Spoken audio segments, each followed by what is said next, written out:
Dumelang magaetso. Leina la me ke Lulwama. Hello everyone, good morning. My name is Lulwama. And today I'm going to be presenting on a book chapter that I had the privilege of writing during the summer on racial colonial capitalism. And so I'm going to be talking about Green New Deals and how they are facilitating a new wave of racial colonial violence. So to start, I put post-colonial is in quotation marks to denote that I do not believe that we have entered a fully functioning expression of post-coloniality that has actively operationalized the necessary features of a social, political, and ideological and material reconstruction and a full rehumanization of the African body.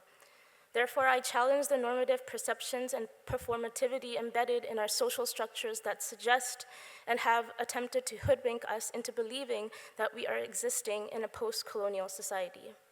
So to start, I will share with you a story. On the 8th of November 2023, an unprecedented scene unfolded on Twitter, now X, as a horrifying video of a young Congolese man located in Kinshasa who had self-immolated circulated around social media.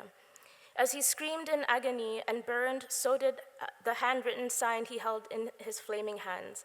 In its blazing, the words "Stop the Genocide in Congo" lit up the African night sky, but did not spark mass outrage in Western mainstream news. In fact, it did not even make breaking news.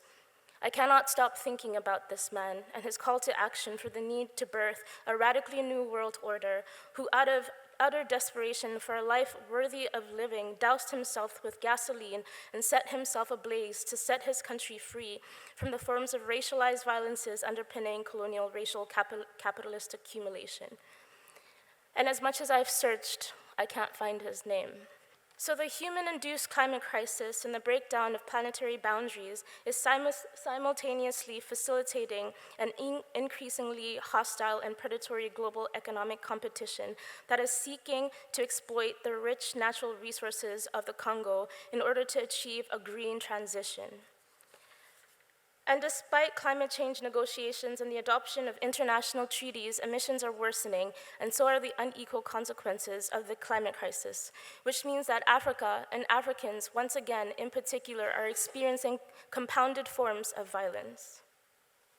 So Green New Deals are popping up across Europe and North America, which wane poetic about net zero, green economy, and climate justice, but are conveniently silent about the level of structural violence, racial injustice, and the high social costs required to mobilize their decarbonization policies. The race for critical minerals is yet again putting Congolese people on the front lines of a new profile of violence under the guise of progressive and sustainable climate mitigation and adaptation strategies for all. The growing demand for cobalt in technology is set to go up by 60% in 2025, where it will be used for various technological developments such as renewable energies and the rechargeable lithium-ion batteries used in electric vehicles. The key strategic minerals, which are vital components of the green transitions, such as the Congo's copper, coltan, and cobalt, are not geared towards the salvation of humanity. Instead, their hyper-exploitation of these minerals is geared towards the preservation of global racial colonial modernity and the international world order while ignoring local oppositions to capitalist domination. That is the reality of the social costs behind the Green New Deal. So when we think about a just transition, I want us to ask, what does it truly mean to have a just transition? And can a just transition truly exist without decolonization? With half, if not more, of the world's cobalt deposits sitting beneath Congo's soils, rising production and market demands for the mineral on the global stage are triggering a new wave of harrowing humanitarian crises, environmental destruction, rising insecurity, state corruption, severe human rights violations, systemic sexual and gender-based violence, and the unconscionable expanding use of child labor.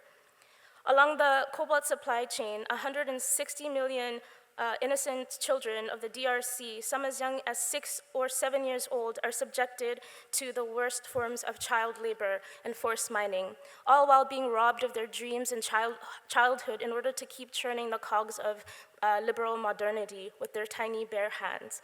Colton is hazardous to handle, and naturally this will have short and long-term implications on their health.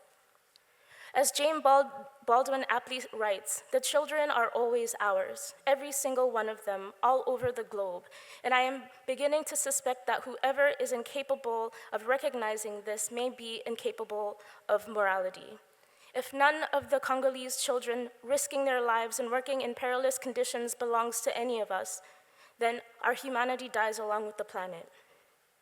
That particular story of self-mutilation, the Congolese man's face and his untimely premature death did not cause a single blip in the Western media cycle.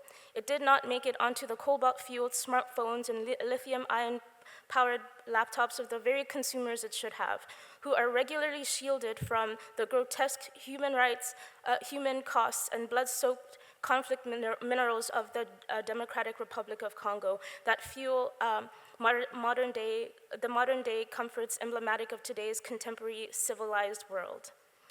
To end, I will leave you with the words of Kwame Nkrumah from the Africa Freedom Day rally. And if you don't know who Kwame Nkrumah was, he was a prominent Pan-Africanist organizer whose radical vision and bold leadership helped to lead Ghana to independence in 1957. There were also several unsuccessful assassination attempts against him because of his decolonial thought and his mission to liberate the African continent. So as you can see, he says, the Congo is the heart of Africa. Any wound inflicted is a wound to the whole of Africa and also to the whole world. Needless to say, climate justice must be decolonial. It must be anti-imperialist. It must be anti-colonial and must be anti-racist. Free Congo. Thank you.